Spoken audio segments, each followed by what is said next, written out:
مورخہ 8 مارچ 2022 مطابق 4 شعبان المعظم 1443 ہجری کے اودھنامہ 22 ایڈیشن میں آپ کا خیر مقدم ہے۔ پیش خدمت ہے اودھنامہ میں شائع خاص خبروں کی تلخیص۔ اتر پردیش اسمبلی انتخابات میں 7ویں اور آخری مرحلے کے تحت 9 ضلعوں کی 54 سیٹوں پر جاری ووٹنگ میں رائے دہندگان نے اپنی رائے دہی کا استعمال کیا۔ الیکشن کمیشن سے موصول اطلاع کے مطابق شام 5 بجے تک سب سے زیادہ ضلع چندولی میں 59.54% رائے دہندگان نے اپنے رائے دہی کا استعمال کیا ہے، وہیں 52.31% ووٹنگ کے ساتھ اعظم گڑھ سب سے نچلے پائیدان پر رہا۔ دیگر ضلعوں میں ضلع بھدوہی میں 54.31%، غازی پور میں 52.73%، جونپور میں 53.61%، مئو میں 55.1%، مرزا پور میں 54.95%، سون بھدر میں 56.86% اور وارانسی میں 52.95% رائے دہندگان نے اپنے حق رائے دہی کا استعمال کیا ہے۔ مرکزی وزیر دفاع راجناتھ سنگھ نے میڈیکل سروس کو فوج کا اہم ستون قرار دیتے ہوئے کہا کہ جنگ سے متعلقہ فرائض کے علاوہ مختلف آفات اور بحران کے وقت یہ دوسرا سب سے قیمتی حصہ ہے جو ہمیشہ خدمت کے لیے تیار رہتا ہے۔ مسٹر سنگھ نے پیر کو مسلح افواج کی طبی خدمات اور US انڈو پیسفک کمانڈ کی طرف سے مشترکہ طور پر منعقدہ 4 روزہ ہیلتھ کانفرنس کا افتتاح کرتے ہوئے یہ بات کہی۔ انہوں نے کہا کہ بدلتی ہوئی غیر یقینی پیچیدہ اور مشکلات سے پر دنیا میں ملٹری ہیلتھ کیئر کے موضوع پر منعقدہ کانفرنس کا مقصد ملٹری میڈیکل میں تعاون اور شراکت کو فروغ دینا ہے۔ اتر پردیش میں آخری مرحلے کی پولنگ جیسے ہی ختم ہوئی، سبھی ٹی وی چینلوں پر ایگزٹ پول آنے کا سلسلہ شروع ہو گیا۔ ایگزٹ پول کے مطابق اتر پردیش، اتراکھنڈ، پنجاب، گوا اور منی پور سبھی ریاستوں کا ایگزٹ پول سامنے آ گیا ہے اور بیشتر ریاستوں میں حالت کشمکش والی ہی نظر آ رہی ہے۔ زیادہ تر سروے میں صرف اتر پردیش ہی ایک ایسی ریاست ہے جہاں بی جے پی واضح اکثریت کے ساتھ حکومت تشکیل دیتی ہوئی نظر آئی، لیکن گزشتہ مرتبہ کے مقابلے اس بار بی جے پی کو کافی نقصان بھی ہو رہا ہے۔ پنجاب ریاست میں عام آدمی پارٹی کے لیے اچھی خبر سنائی گئی ہے۔ اتر پردیش کے وزیر اعلیٰ یوگی آدتیہ ناتھ نے اسمبلی انتخابات کے آخری اور 7ویں مرحلے کی ووٹنگ کے دن پرائیویٹ نیوز چینل سے بات چیت کے دوران کہا کہ یوپی میں فیملی اور ذات پات سے اوپر اٹھ کر سیاست کرنا ہے۔ وزیر اعلیٰ یوگی نے کہا کہ وزیر اعظم نریندر مودی کی فلاحی اسکیموں کا فائدہ غریب اور مستحق شخصوں کو پہنچا ہے۔ انہوں نے کہا کہ 2014 کے بعد یوپی میں جو ٹرینڈ چلا ہے وہ پریوار واد کی سیاست کو ختم کرنا ہے، ذات پات کو ختم کرنا ہے۔ انہوں نے کہا کہ سیاست کا ایجنڈا اب غریب طے کرے گا، نوجوان طے کرے گا، خواتین طے کریں گی اور کسان طے کرے گا۔ انہوں نے کہا کہ بی جے پی میں ذات پات اور فیملی کی سیاست نہیں ہوتی، بی جے پی نے یہ کیا ہے اس لیے عوام کی حمایت اسے ملی ہے۔ انہوں نے کہا کہ یوپی میں 80% سیٹیں بی جے پی جیتے گی۔ روس اور یوکرین کے درمیان جنگ کے معاملے پر پیر کے روز ہالینڈ کے ہیگ میں واقع بین الاقوامی عدالت انصاف میں سماعت شروع ہو گئی۔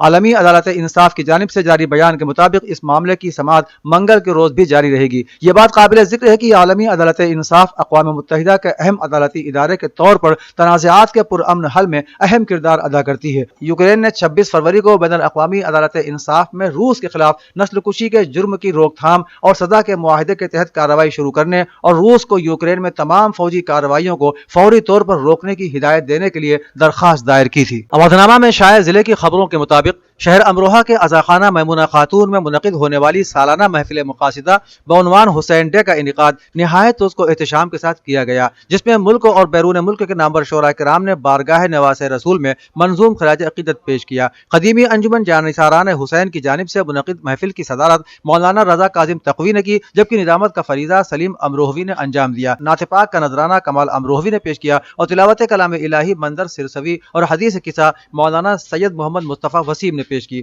دیر شب میں کامیابی کے ساتھ محفل اختتام پذیر ہوئی، جس میں مولانا رضا کاظم نے دعا کرائی۔ پروفیسر شافع قدوائی نے علی گڑھ مسلم یونیورسٹی کے شعبہ لسانیات کی جانب سے NCPUL کے تعاون سے اردو صحافت زبان کے بدلتے پس منظر کے حوالے سے عنوان پر منعقدہ 2 روزہ قومی سیمینار کے اختتامی اجلاس میں خطاب کرتے ہوئے کہا کہ اردو اخبارات نے 1857 سے 1947 کی مدت میں لوگوں کو آگاہ اور بیدار کرنے کے لیے جذباتی زبان کا استعمال کیا، لیکن آج کل میڈیا حقائق سے پاک معلومات پیش کر رہا ہے اور وہ بھی مخلوط زبان میں، حالانکہ لوگ جانتے ہیں کہ حقیقت کیا ہے۔ پروفیسر عارف نذیر نے کہا کہ صحافت میں زبان آسان اور معلوماتی ہونا چاہیے، کیونکہ یہ معاشرے کی ثقافت اور روایات کی نمائندگی کرتی ہے۔ دیوبند میں مولانا نسیم اختر شاہ کی تصنیف اوراق شناسی کے دوسرے ایڈیشن کا اجرا کیا گیا، جس میں قاری ابو الحسن نے کہا کہ مولانا نسیم اختر شاہ قیصر ہمارے عہد کے ممتاز قلمکار ہیں۔ ان کا قلم علم، ادب، سیاست، شخصیت نگاری اور خاکہ نویسی میں جس چابک دستی اور مہارت کا ثبوت دیتا ہے وہ ان کا ہی امتیاز ہے۔ قاری قاری ابوالحسن اعظمی نے کہا کہ مولانا نسیم اختر شاہ کو لکھنے کا فطری انداز اور ملکہ حاصل ہے.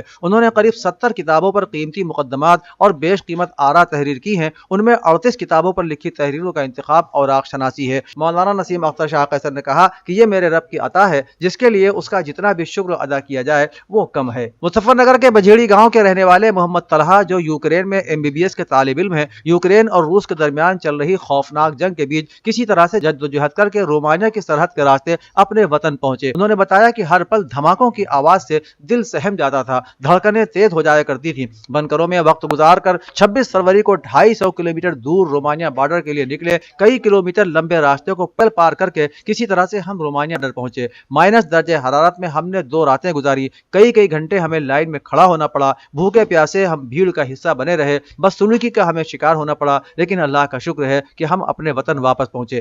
مظلوم کربلا کی ولادت کا روز ہے، ایسا ہنسو کہ آنکھ سے آنسو نکل پڑے.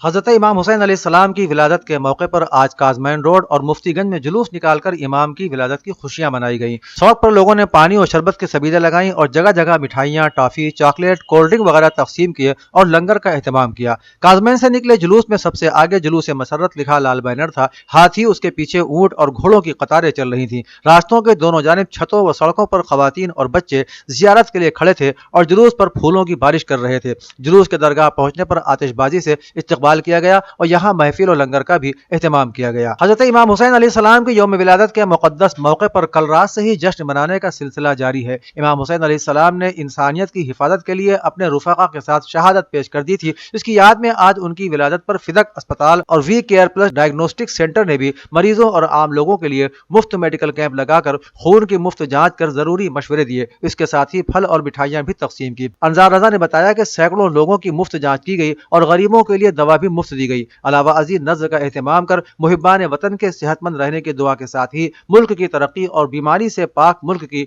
دعا بھی کرائی گئی. بھارتیہ جنتا پارٹی میں شامل ہونے والی ملائم سنگھ یادو کی بہو اپرنا یادو نے BJP کارکنوں سے اپیل کی کہ وہ SP کی سازش کا منہ توڑ جواب دیں اور اگر منہ توڑنا پڑے تو منہ بھی توڑ دیں. اس دوران انہوں نے وزیر اعظم نریندر مودی اور وزیر اعلیٰ یوگی آدتیہ ناتھ کی زبردست تعریف کی. آپ کو بتا دیں کہ اپرنا یادو مسلسل BJP کے لیے مہم چلا رہی ہیں.